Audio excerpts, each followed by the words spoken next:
Thank you for coming today. My name's Adora. I'm one of the partners here at Combinator. And today we're going to have a conversation with Ooshma Garg, who's the CEO and founder of Gobble, which creates and delivers 15-minute pan dinners to you. I am personally a happy customer. It's great for people who don't have time to do grocery shopping, prep ingredients, actually cook, and then clean up afterwards. So Gobble started in 2011, and while it's doing pretty well today, it's growing around 100 million revenue per week, I believe. It's gone through its many ups and downs. And so with Ooshma today, I wanted to talk to her about a couple things. One is the evolution of her business. She's mostly been in the food business, but it's iterated her business model many times. And so I think it'd be interesting to talk about that. And then two is something she's an expert in, which is grit and determination. I think she's one of the few people that I've seen that just never gives up. And so I think grit and determination are one of the qualities many people think they have, but when shit hits the fan, things start to fall apart. And so I think it's also interesting to talk about. So with that, I would love to welcome Ooshma to the stage. Thank you.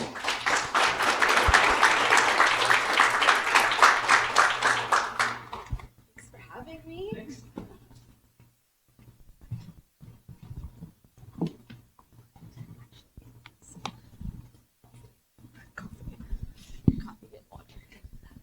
So welcome, Ooshma. Thank you for having me. Thank you for coming. So maybe we can just briefly start from the very beginning. You were a student at Stanford, and I believe you started your first company then, which was, correct me if I got this wrong, is you helped students get jobs at banks and other companies. So Yes.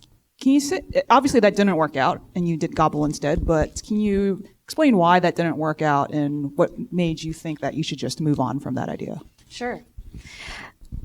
So back when I was at Stanford, I started this company out of my dorm room. And fun visual is that I had this 150, 200 square foot room, with no space. And I lofted my bed 5 inches from the ceiling and stuffed some IKEA desks under my bed. We could only fit 3 desks in there. I was a junior, so I hired all these freshmen, really smart freshmen as interns, and got a boyfriend so I could sleep somewhere else for the business. Joking. And then our dorm room became our office, and I hid the key in the girls' bathroom, and people would come between class and get the key from my pink shower caddy, and then go into my dorm room and work on our startup. So that was my first company, Anapita. And the idea was to help students get jobs. I was head of this group, Stanford Women in Business, so we were matching people to banks and law firms and consulting firms. And I worked on that for 3 years. I bootstrapped it, and no one would fund me. They told me the idea was too niche or what have you. But really, no one was using LinkedIn at the time, and all of these students are looking for work. So I thought that we could really be the LinkedIn for students. And it was all centered around their interests and student groups. Long story short, the idea was working, and we were making money. These companies would write us $20,000, $25,000 checks for annual subscriptions to my recruiting website. And it was a two-sided marketplace. So what really happened is, first of all, I poured everything I had into the business, and my health went down the drain, which later leads to Gobble. But what ended up happening is I learned the hard lesson that whoever pays you kind of owns you and determines how your product evolves. So these banks and consulting firms and all of them were paying me, and they wanted to recruit students based on quotas. Based on their GPA or their race or their, other parts of their background that didn't really have to do with if they were a good cultural match. So anyways, I was making money, but the mission and the initial vision and all of that of the business of helping people find good jobs wasn't true anymore. So I actually got to a very dark place and ended up selling the business. So it could have worked, and it could have worked longer term, but it wasn't the business I initially intended, And I'm not the kind of person who, is just going to do something to make money. I want to do something that I believe in. Who did you sell it to? So in our third year, we were taking off with law firms. There are thousands of law firms and only tens of banks on Wall Street. And so I sold it to a company called LawWorks. And basically they're a recruiting company and software, and they wanted to add community to their offering. At that time, it was like 2010. And social and communities and all of that were not as common as they are now. So you mentioned briefly, this is a good transition into maybe talking about Gobble in the beginning. Your health was going down the drain. Yeah. How did that actually turn into Gobble itself? Yeah. I'm sure as you all are, too familiar with, starting a company, at least, especially in the first 1,000 days, is very, very lonely. Very few people believe in the idea outside of yourself. And most people think you're crazy. Most people don't care about you. And so you're the only thing that keeps yourself going. And maybe your co-founder or your partner, but your partner's sick of hearing about it, and your co-founder may or may not work out. So there's lots of loneliness. And basically I became just very insular. I stopped visiting my family and my friends. I was working on the business, but I was staying up too late and then waking up too late and then just eating like all this takeout and soda. And I think it not only affects your physical health, and I gained a lot of weight, but it also affects your mental health. So all of that came to a head when my dad insisted on visiting. And I was here in California. My parents are in Texas. And my dad is the head of nutrition at UT Southwestern in Texas. So he's spent 30 years of his life studying diabetes, obesity, and nutrition. So, and then at home, he would make sure we all ate home-cooked food and like real good food. So, and your parents always know when something's wrong. You can't lie to them. So it's just a matter of time. So anyways, he like got on a plane. Actually, first he cooked for 3 days and made all of this like home-cooked Indian food. Stuffed it in these like international suitcases that were like, nicely packed and checked in. Everything's in foil and Ziplocs and whatever. Flew here to California to my like little dingy studio apartment, and without even saying hello, comes in the apartment, goes to the fridge and starts like stuffing the food in the fridge. And it just showed like his anger and sadness and emotion about like me not taking care of myself and how bad things had gotten. And he warmed a little plate of some sabzi, which is like a vegetable Indian dish with some bread and rice, and just put it in front of me. And I had this like IKEA 2-person dining table in a corner. And I ate this first bite and I just like started crying uncontrollably because the food was so good. And it showed me that that's how much I had lost. And it wasn't just nutrition, it was like a sense of self and being. And that's really easy to do. And so anyways, that first bite of my dad's home cooking inspired Gobble. And that moment was when I decided that home cooking and the sense of family dinner is very important to me. So the first version on Gobble, if I got it correctly, it was a marketplace for people to create home-cooked meals and sell it on the marketplace. So that was 2011, and then I believe then 1 year later you turned it into, if I have written down, catering. Yes. And then a year later it was personalized dinner service, and then to what it is, pretty much what it is today, 10 Yes. 15-minute dinner kits. So maybe you could start off with, if you remember, your one-liner for each 4 of those business models to help us distinguish the difference between those 4. Absolutely. I definitely remember the first one because it's what I raised our seed round off of. So we started, after I ate that food, I wanted to replicate my dad in the Bay Area, and I posted on Craigslist and looked for moms or dads that would cook for me. Anyway, the way that we described the idea, it ultimately became a marketplace for personal chefs and families. And we described it as peer-to-peer lasagna. And everyone remembered that and just said it. And it was catchy and weird. And the peer-to-peer economy was really hot at the time. Airbnb was just coming up. Etsy was coming up. And there were all these like rental or sharing startups in 2010 to 2012. So that's how we described the marketplace. Catering was just like home cooked food for office. The personalized dinner service was exactly that. It was meals personalized exactly to your tastes. And our current dinner kits we describe as just as a meal prep service, 15-minute, one-pan cooking. So everyone who built the product always remembers their very first user who wasn't their mom or dad or family. Do you remember that person, and what was he or she like? Yeah. So recently I met one of our very first 10 users. The guy's name is Sheil Tile.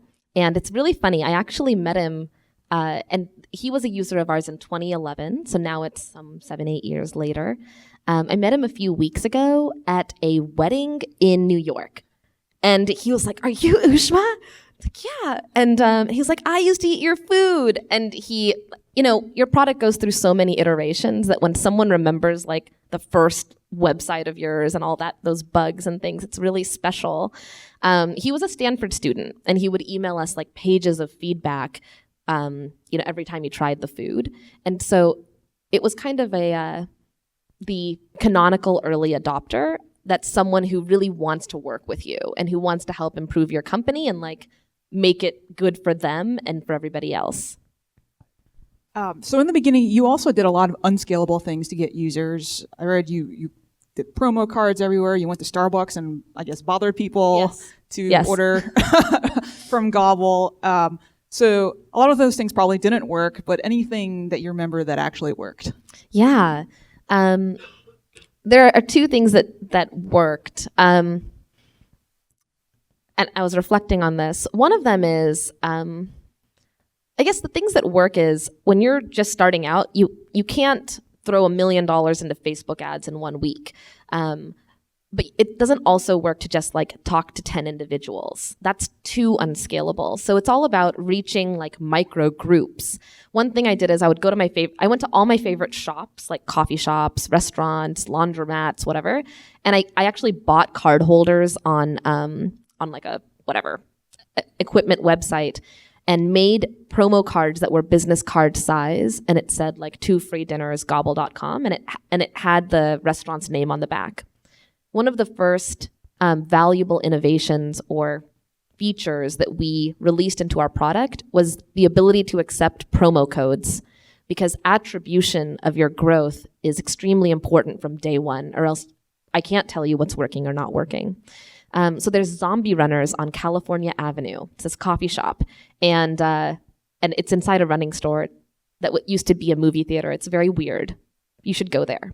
It's my favorite coffee shop. And so they put a little thing at their register, and it turned out to be more effective than the nail salons, the laundromats, anything else. Another YC company, Order Ahead, actually, for a while was very successful with coffee shops and promos and ordering at coffee shops. One other thing was I spoke to as many meetup groups or moms groups and neighborhood groups as possible. And I would always try to have an offer I tested offers and I knew what would work. So every single one of them would send my offer on their email list. And it had to be an email with your offer to a group, and that converted. The attribution point is very, I think, key there, which is even if you're doing a spray and pray method of just everyone use me, at least you know when they come in the door where they actually Absolutely. Yes. Cool. So again, going back to the evolution of the business, at what point in each of the business models did you realize, oh, this isn't it, I gotta think of something else? Right. The funny thing is that, and so first of all, we talked about these business models. All of that was going on from 2011 to 2014. So between 3.5 years, which is still roughly that 1,000 days of finding product market fit, we had 4 different iterations to the product. And this is a minor little point, but I think Michael Seibel spoke recently, and he said that he talked about the difference between pivoting and iterating. And I thought that was really important because people say Gobble pivoted, but we didn't pivot. We didn't turn into some online video game. We just iterated and then found success. So I think that nuance is important because pivoting I think you don't carry a lot of your learnings with you. Iterating is always building on your previous learnings. So with these business models, and different iterations and launches, they all failed for different reasons.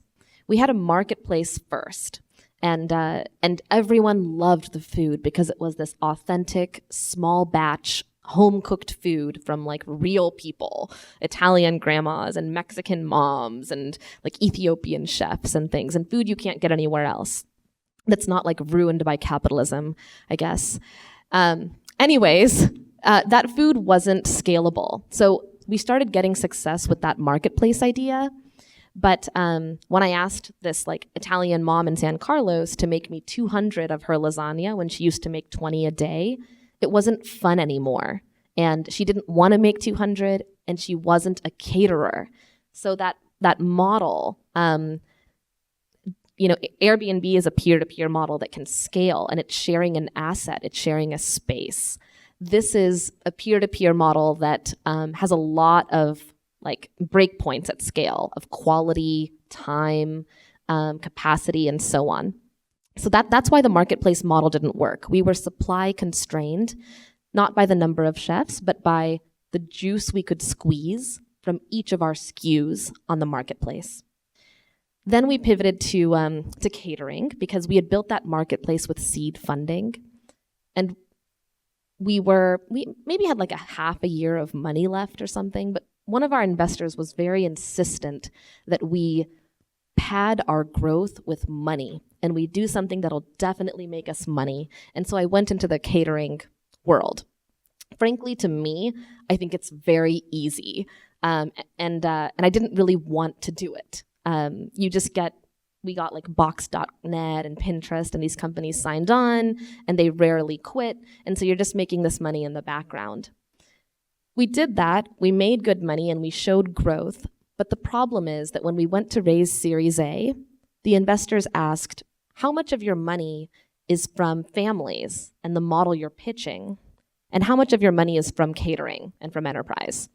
And at that point, some 75% was from enterprise, because when you do something like that, like the previous startup lesson we learned, all your attention goes to what's giving you the most money. And so that really sucked, because unless I wanted to build a catering business, then I wasn't going to get funding. So we were in a pinch then, and I had to raise a bridge round and wind down the catering business, which was hugely unpopular because we were making lots of money, but it wasn't my long-term vision. The vision was that people don't have access to this home-cooked food, and I wanted to crack it and figure it out and give it to everyone. So we wound that down because it wasn't part of the long-term vision. So then we focused on this personalized dinner service.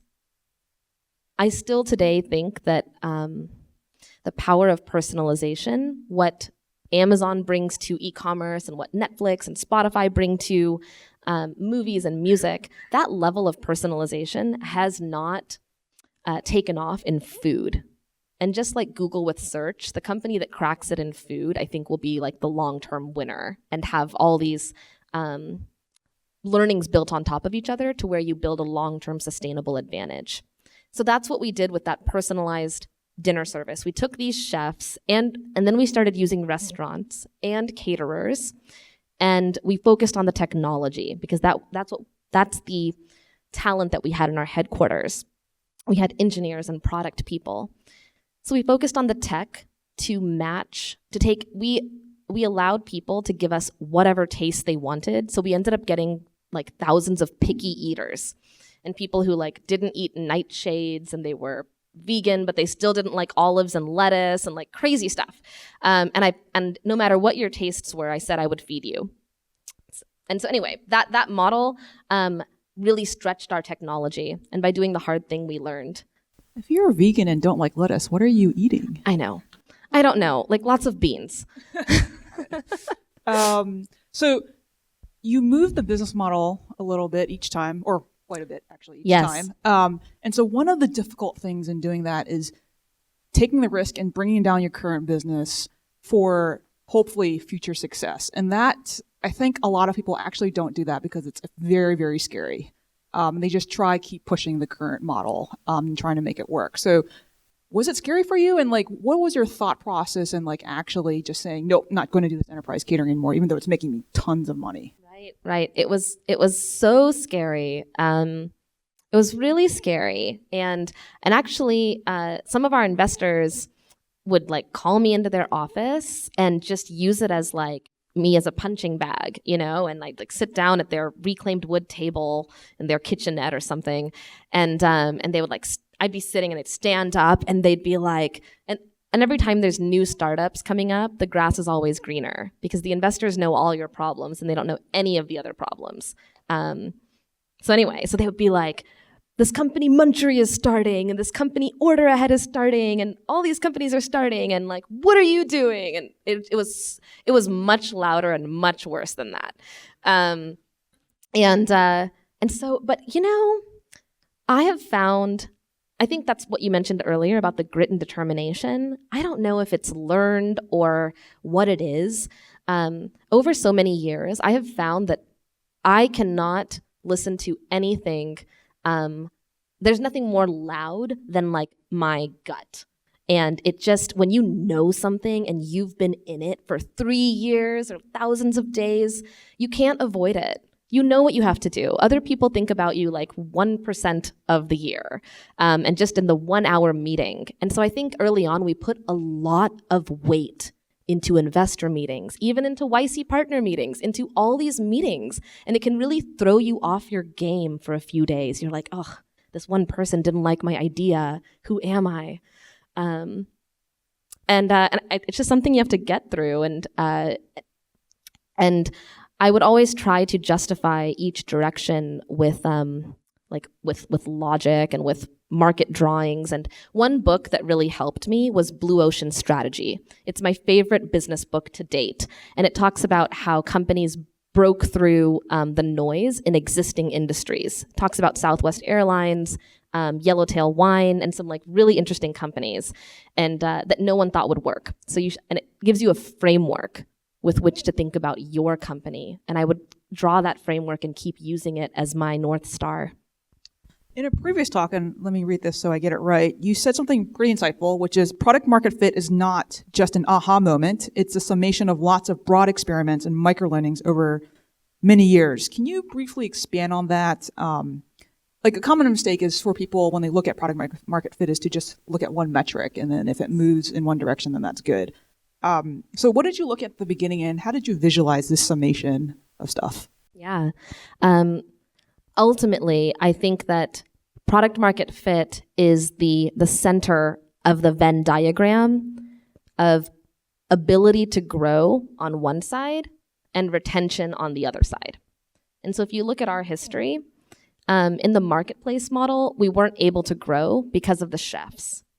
We were supply constrained. In the personalized dinner model, we actually weren't able to grow really fast because of the customers. Even though it was personalized, the food wasn't better than the best takeout that you could order. So if you want to change the world or change your industry, you have to do something that is like materially better, like iPhone level better than the market. So people weren't racing to our doors, so we didn't have that ability to grow. Our dinner kit model has the ability to grow and scale internally and externally from customer demand, and it also has high retention.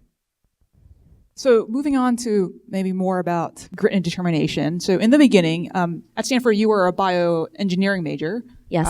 So technical, but not a coder. How did you manage actually doing all of this without being technical? Yes. Well, initially, everyone is going to use their skill sets. And I think the one common theme is that in the first few months, you need to prove your concept. You need to have an MVP. You can do that with code. You can do that with sales, whatever. So I did not know how to code. I learned PHP, but in both my businesses, in the recruiting business and the chef business or the food business I have now, I made initial sales without a website and I proved our concept in the first 3 months before any other kind of funding. So with the recruiting business, I did know like Photoshop and design, and I taught myself all of that and loved it. So I enjoyed that. And I designed these like sales packages that would like, and I made up stuff. I was like gold, platinum, whatever, $20,000. And I would like see if people would give it to me, which is very bold as a college student. And I like had a mock-up of a website that wasn't built yet. And I took a semester off and tried and only did sales because that was my proof of concept. And my parents said that only if I like got a sale could I not go work on Wall Street, which was horrible. So side note, I didn't get a sale that semester. And I met like maybe 80 or so people through introductions. And I went to go work at Morgan Stanley in 2008 in that horrible summer. And I hated my life. It was like equities trading. And 3 weeks in, I got a check in the mail for $10,000 because it was a founding customer price from this like law firm. And it was like the coolest day of my life. It was revenue. It was validation. And it took me like, 7 to 10 days to figure out how to quit the internship. People were all like, you'll get blacklisted. You'll never get a job. And I told the head of the program, and he said, you will always have a job here, but you will never come back. And I thought that was weird at the time, and now I fully understand it. And it's because like once an entrepreneur, always an entrepreneur in your heart, in a way. So anyways, I think the quitting is hard. It's a long story short, but it's hard to avoid. So around 2011, 2014, you had a hard time raising money, correct? So how did you, it's 3 years, how did you fund all of this? And then also at the same time, what did you spend your days doing? It must have been really, when you can't get money, it's really that's a huge distraction. So how did you focus on your business and keep going? Yes. So first of all, over those 3.5 years of finding product market fit, our monthly burn was $40,000 on average. That's pretty low. That's not a fancy office. That's not 10 people. We kept it to about 4 people, and everyone had to be like co-founder style generalist because we were still iterating. So if you make your burn 40K, you can make your 1.5 million last a while. But we raised 2 bridge rounds during that time. And there were some investors who refused to invest, some of them who would listen to the next iteration and invest in me. Both of those bridges were like 200 some K. And one critical thing, there was a time in 2013 when no one would invest in me and I was running out of all of my money, and we had like one payroll in the bank. I think our bank was like $8,000 or something. And that's when I did YC. So I didn't do YC at the beginning of Gobble. I did YC 3.5 years into the struggle when I didn't know I was about to figure it out. Everybody had lost faith, and I'm the only one who had faith. And the only money I could get was from Jessica and PG. And so I did YC, and they said they would help me raise a Series A, like they would fund me for 3 more months. And 6 months after that, we figured out our 15-minute one-pan dinner kit. So you mentioned you had employees during this hard time. How did you keep them motivated to, keep going? That's a tough one.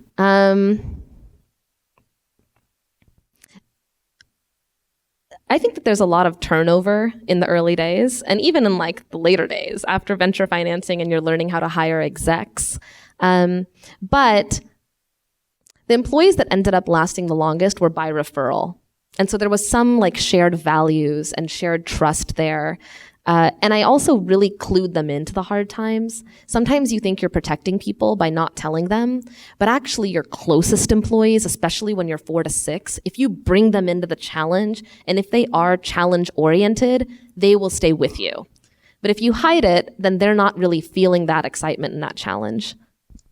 At one point you said that you got an acquisition offer, or one of your investors wanted you to just get acquired by a clothing startup. A clothing startup. Completely yes. different. You're having a hard time, and here's like potentially money in your bank account. What was your thought process in just turning that down?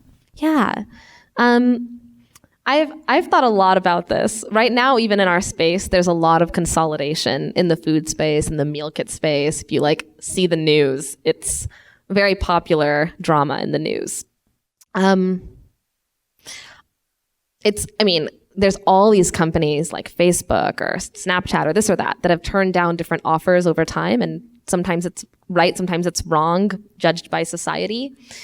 I just see so much potential in Gobble. And early on, it was just that early on, I turned that clothing startup thing down in that product market fit time because this is what I want to work on. And I have nothing to lose. I didn't have kids or whatever. And I just didn't imagine a better life than working on a hard problem. And now we've started doubling or tripling year on year. And so if someone were to acquire us now and we can't weather the storm of a bad meal kit market, I think we're leaving billions on the table. Speaking of competition, there's been billions of dollars in venture funding going into competitors, or so-called competitors like Blue Apron, Play-Doh, so on and so forth. You were the original meal kit company. What do you think about all this? All that money's going over there, but you're like, I'm here surviving and I'm growing fast. What's really going in your mind? Yeah. Well, we can look at the silver lining of it, which is that necessity breeds invention. And so by not having that much money, we didn't get comfortable and we had to innovate and we had to have good numbers. So I'm not saying that we should all starve our companies, but because we were somewhat cost starved, I wasn't distracted by lots of fancy things, and I just focused on making all the dollars count and doing something meaningful. So you talk a lot about mission, but beyond that, what actually really, how did you keep going over the 7 to 8 years? Is it genetic? What do you think it really is beyond just the mission? Wow.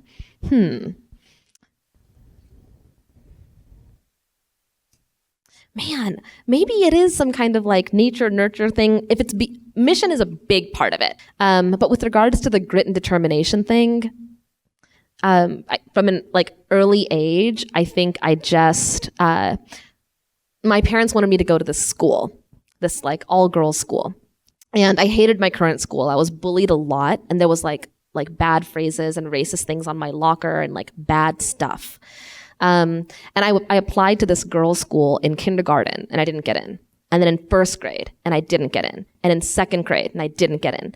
And you had to take this ERB test, and then in those early grades, they're asking you what's a triangle or something, right? And I didn't get in, so I was what's going on? And my parents weren't donating, and there's all these other factors, but I didn't know that. And so I kept applying in third grade, fourth grade, fifth grade, didn't get in. And I remember one time, my parents were the test is coming up. This is for your future. You need to do this.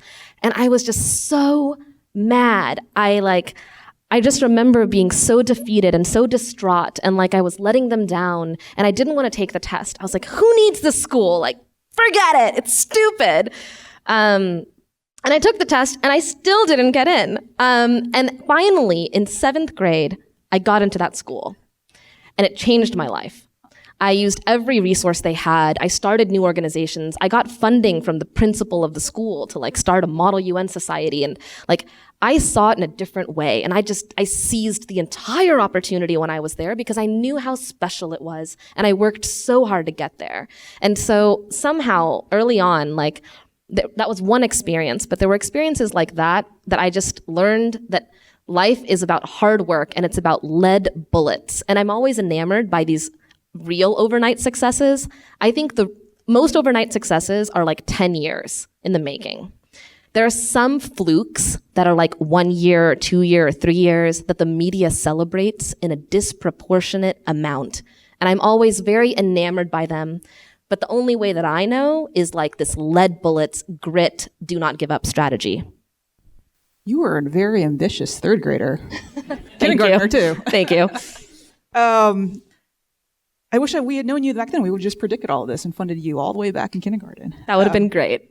So you talk about obviously never quitting, but do you think there are reasons to quit? I guess I quit kind of on my first startup and on one of the iterations of Gobble. And the only reasons I have ever quit is because I think what I was doing didn't have enough impact in the broader world or fulfillment for me and meaning and purpose for me. I thought about this question, and those are the only reasons I have quit in the past. I think, though, that said, I think if the environment evolves and you can't keep up with it, and things are just way surpassing you, then that would be a really like hard look in the mirror, and I may need to quit in that instance. So not getting comfortable and constantly iterating and being not dogmatic is important. A good example of that is Netflix. Netflix evolved to stay alive. There are a lot of big titans of industry that fell along the way because they couldn't evolve. So 2 more questions, and then we'll take questions from the audience. One is, when you look back, are there decisions that you made in the early days that you're thankful that you made that were really critical to your success? And if so, what were they? Well, I'll talk about 2. So one of them is something a lot changed when we hired our executive chef, Thomas Ricci. And it wasn't just because we hired a chef to make consistent food and good food and like safe food in a kitchen. What we gained, though, was the ability to innovate in food. And what I have learned is, what I would suggest to an entrepreneur is that real entrepreneurship comes from diverse perspectives and from innovating at the edge of different industries. It's really hard just to get 10 homogenous engineers in a room and like make something incredible. You have to have other experts in like consumer or food or something, whatever else is in your industry to really find those little insights. So our success came from innovating in technology and personalization, but a lot from innovating in food and doing that prep work and sending these food packages in a way that no other company sends them. That's not trivial. So making room for creativity in different areas of your business is important. And we didn't have that creativity when the suppliers were just contractor chefs. The second thing was, I have to thank Adora. She is way too humble. When I had no money and I did YC and I like swallowed my pride, we were still doing that personalized dinner service. And somehow like I got matched up with Adora, and we didn't even figure it out by demo day. Like we raised $200K on demo day. It was nothing because it wasn't the right timing. We hadn't figured it out. And that we had just hired our chef like maybe 6 weeks or 4 weeks before demo day. So I started working with him and innovating with him and focusing on our future, and meeting with Adora at her office. And anyways, I came to her and I told her about this meal kit idea, this 15-minute prep kit back in 2014. And she was like just so like scary to me, and really badass and really like aggressive. And she was like, Ooshma. And she was like, if this is it, you need to fucking do it.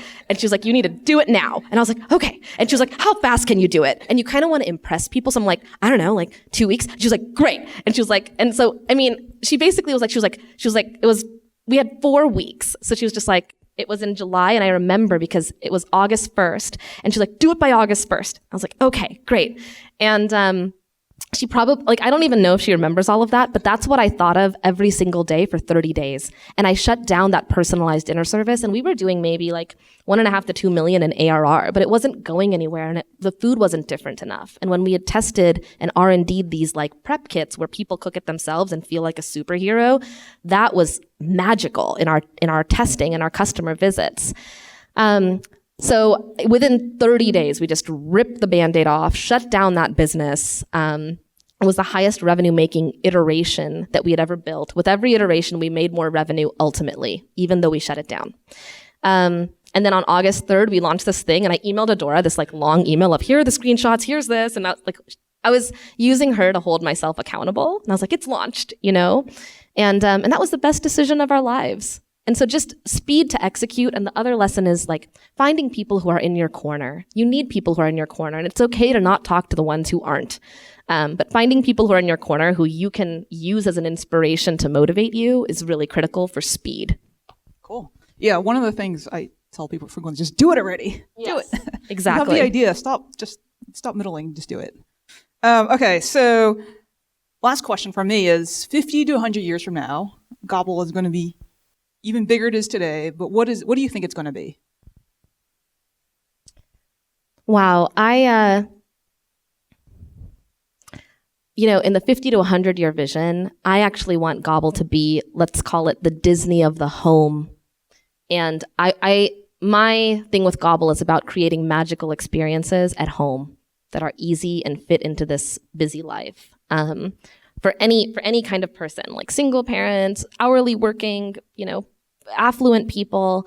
I think that with all this technology and all this fast food, we've over-instrumented a lot of industries, and I was missing that connection. And I think at the end of the day, when our lives are over, all we care about are the moments with our loved ones. And so if I can facilitate some of that, whether it's with learning, whether it's with dinner or food, and I'll keep evolving with the environment, I think that's a worthy cause. That's interesting. So it's going to be more than just food. Yeah, we're working on a few other things around like education and learning and things like that. Awesome. Cool. All right. So who has questions? This question is both of you guys. You talk about written determination, right? But besides that, you eventually run into other problems, like people who are living here, have customers here, but on, let's say, working visa, H-1B, stuff like that, right? They eventually run into that legal hurdle. Like you see them making progress, and they've clearly made progress, but now they're like, I don't know what do I do with grid, but because I'm running into that problem, right? So what do you suggest? What kind of suggestions do you have for those people that are in that situation, and now they're like, shit, I just can't do anything about it, and I don't know what to do now. Yeah, so I think the question is around that there are like environmental constraints and legal constraints, like with regards to immigration and H-1B and things like that, that prevent people from being where they want to be with their customer, right? They've already been there, and now what do they do now? Like they have to do it full time. They reach the stage. If you have to do it full time, but you have to live in another country, is that what you're asking? You already here. You have your customers here. There's no point going back to where you came from. Oh, yeah. So you are here. You made progress on the site. The product is out. You have your first customer. Yeah. And now you reached a point where you can pull this thing off on the weekends or on the evenings. So you have to do this full time, but you can't. So what do you do there? Great determination. What's the way out? Well, I know one of my good friends had a similar problem, and these are very tactical things. Like they established some like shell company, and then one of the investors was put on as a board member, and then that board member sponsored the sponsorship, but you're really the CEO of the company. And so there are like, I think, first of all, getting that like H-1B visa is insane, right? And we have people who can't get that visa. So Gobble actually has an engineering team in India and in South Africa.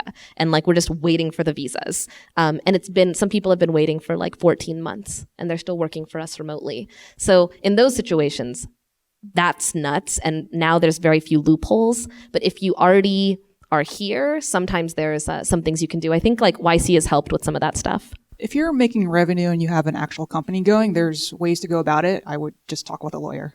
Great. Hi, thank you so much for coming and sharing with us. Talk a little bit about the pricing journey of Gobble. I have a very successful offline business that I'm bringing online, and I'm scared and I'm holding up because of pricing. So please inspire me and everyone else. Tell us about your pricing strategy for Gobble. Yeah, interesting. So we've done a lot. Question is, tell us about the pricing strategy for Gobble and how our pricing strategy evolved. Pricing is a big part of product market fit. So, it has to be priced appropriately for your market. Initially, we had different offerings at different prices on our marketplace. If you're in a scrappy company, the best tool for pricing experimentation is email, because it's hard to put different prices all over your website for different users. So what I would do is email people, and I have a zillion things in beta all the time. So I'd email our existing customers and I'd say, hey, here's a beta on premium dinners, or here's a beta on value meals, or here's a beta on our wine program. And I would first do all the research of the market and then send people, different clusters of people, 3 different prices. And in the early days, I did it with 20 people each. And then now I do it with like thousands of people each. So, and in the early days, it was a plain text email. And I would say, like, would you, and then sometimes to each individual person, I would send 3 plans. So I'd say, do you want plan A, B, or C? And so that you can send different groups different sets of 3 plans, or you can send different groups different pricing for one product. But you just basically, you multiply the profit times how many people buy it, and whichever one wins and most profit is your best price. Thank you. So thank you, Trevor, for coming to talk to us today. YC is really pro having a co-founder, and you've done it on your own for a while, so could you talk about that? The question is that YC is very pro having a co-founder, and that I did it on my own for a while. Can I talk about that? When I started Gobble, I looked for a co-founder, and I kind of just started it. Like, I found chefs on Craigslist, and I was delivering food in my car, but I was dating co-founders that are now other YC founders at the time. And no one at that time, in that like 3-4 month period, was willing to quit their job and join me, or was randomly as passionate about my idea as I was. So it was this was all very organic. I didn't really think, I must have a co-founder or I must be a solo co-founder. I tried to find one, and my priority was like leaping on this idea. And so I didn't find one, and I just went with it. Long term, I think it is hard, very hard as a single founder. Right now, our exec team operates kind of like as a hive mind, and I share everything with them. So after many, many years, now we have like a 5-person super team that's all very invested, and kind of like a co-founding team, but at scale. In the early days, what I say for single founders is you kind of have, like, if you're swimming in the ocean, it's kind of like a net buoy system. So you have to find like 3 or 6 people that are like those orange buoys, and you're swimming by yourself and you're super, super tired. And when you want to rest, you like swim over to one of the buoys and you hug it. And you like talk to them and they help you. But then since you don't have a co-founder, no one can be your rock, right? So next time you're like, need to rest, you swim over to another buoy and you hug that, and you kind of like, you basically crowdsource your co-founder from other founders and friends, and you have to really find, and in fact, some of my closest friends were other single founders. And so I had a group of like 2 or 3 single founders, and we all like would constantly meet up for coffee or drinks after work and trade stories and help each other. Yes, right here. How has your life changed as a CEO now versus when you started? What were the lows, what were the highs? Wow. Here, Please, I apologize. So the question is, how has your role as CEO changed from beginning to what it is now? Must have been dramatic. Yes. Okay. In the beginning, one of the highs is just that you're constantly innovating. Like that 24/7 maker time is very precious to me. By contrast, now my day is like full of meetings. It's like meetings, and then dinners. And so yesterday I get home at like 11 p.m. Today we're starting at 8 a.m. and it's like really full. And I have to fight for strategic time and maker time. And we still need that to like keep evolving, right? So I cherish that part of the early days. Obviously, the lows are when like nobody cares about you. You barely have any customers. Like I'm just sleeping at our office or laying on our couch. And I remember in some of the lows, I just would put white paper all over, and I'd like lay on the floor, and it'd just be like a blank slate, and I'd be like, okay, what's next? Come up with it. And so those are the lows. The highs now are, it's really gratifying when people start to know you, and every time I meet a customer like in the wild, it makes my day. And when I get too far from the customer, I actually notice myself getting unhappy again. I think if you care about the customer and that experience long term, all the money will come. Okay, let's take 2 more questions. One in the back. Yeah, hi. My name is Shreyas. I'm the co-founder of Inveria, and one of my questions is that in the early stages, you have to work with a lot of people. And how do you work with those people? So you have your sales where you're getting the money from, but you also have people that work with you and help your company grow. So my question is, how do you get that happening without pestering them? Like, hey, work with me, hey, work with me. But how do you do that in a good manner and in a way, like make them believe in your vision and work with you? Yeah, that's a great question. The question is, in the early days, I think the question is this, that you have your team that you're working with and your customers, but there are other people that aren't on your team that help you. And they're like mentors, advisors, friends. How do you get those people to work with you without feeling like a pest or that you're pestering them? I had a lot of this, so this is a really good question. Two things. One, I targeted the right advisors to help me, and I would find out where they were speaking, and I would wait till everybody was done talking to them and be the last one to talk to the speaker because they would remember me. And then I would walk them to their car because they were in a rush. So again, this is about like psychology and like what does a speaker need to do? They've talked to 100 people, they need to go. If you carry their bags to their car, you're helping them in a small little way, and you're showing kind of some respect there. That's how I found like Aaron Patzer from Mint.com back in the day, who was one of my early advisors, and some other people. That was a hack to finding the right mentors, find out where they are and like wait and then follow up. The other thing is I only ask people questions that was in their wheelhouse. So I learned a lot about like, what should I ask this person? Because when you spend time with someone who's like a mentor, and let's say you ask me about like enterprise sales, I don't know anything about, I know a little bit, but I don't know a lot about enterprise sales, And so it's kind of, it makes them feel bad, and it's also a waste of your time. And what I would do with people is I would bring, I structured like a white piece of paper in 3 kind of thirds, I guess. And the top would be my progress, like what have I done since I last saw you? The next third would be what am I working on now? And the last third would be what are my challenges? And I was very organized about all the time that I asked from people. And so they always saw progress, and then they would see their advice like come back, and I would save all my notes. So in the early days, I met Reid Hoffman, and there was this cafe called University Cafe. And I went to cafes that only had paper tablecloths, and we would write all over the tablecloth. And then I would like had coffee stains on it and stuff, and I would like take it home. And I still have this box of like those tablecloths that are like big butcher papers from like 5-6 years ago. So it's just like, I think about all those little things and about making time useful, taking notes, being prepared, and meeting with the right people. I think also, and you mentioned this, but I just want to pull it out, is being very thoughtful of the questions you ask and being very specific instead of asking broad questions that could take hours to answer. Yes. You're more likely to get an answer as a result. Okay, last question. Make it good. Guy in the back.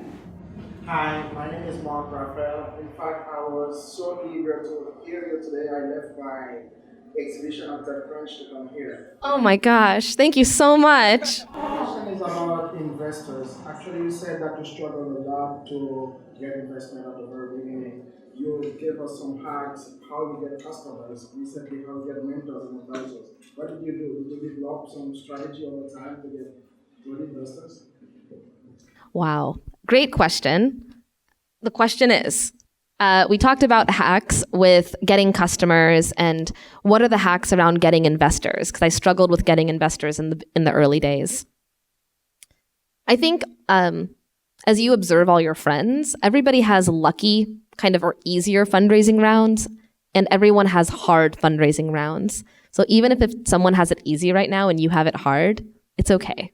Like it might be hard for them later, and the stories are very up and down. How do you get investors? Wow, it's still tough. For example, even last year for our Series B, I had a very difficult time raising money. Like it all looks fantastic and there's lots of news and videos, but it like took every ounce of my being. It was the hardest fundraising. And it's because Amazon acquired Whole Foods and everyone is afraid of Amazon. So they just thought Amazon's gonna do Gobble.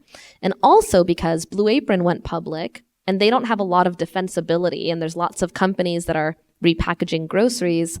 So their stock price went down, and that meant that Gobble wasn't going to work. So last year was really, really hard. What advice do I have? I think that, here's one good piece of advice. A lot of it is grit, and a lot of it is testing, and then watching what resonates with people and perfecting your pitch. And it's weird to practice in front of friends, but you should really, really do it and have everyone help you with your deck and your pitch. That's important. But the one advice I have, and this may not be true for everyone, but some founders that are like shyer or not as confident, when they get to their last slide, they say, even if. And they say, like, even if, the world ends, I will still get you your money back. And investors do not care about getting their money back. That is not sexy to them. You shouldn't say that. Founders are kind of like hedging against themselves and saying, don't worry, I'll still protect your money. But you need to up-level that when you go talk to investors and not say even if. You need to say that we have the potential to be the next big X. Like, we have the potential to be a $10 billion business in 3 years. And like, pump yourself up, like stretch, power pose, but you have to end on that really big high note, very strong. And that's my piece of advice. All right. Thank you so much, Ooshma. Thank you.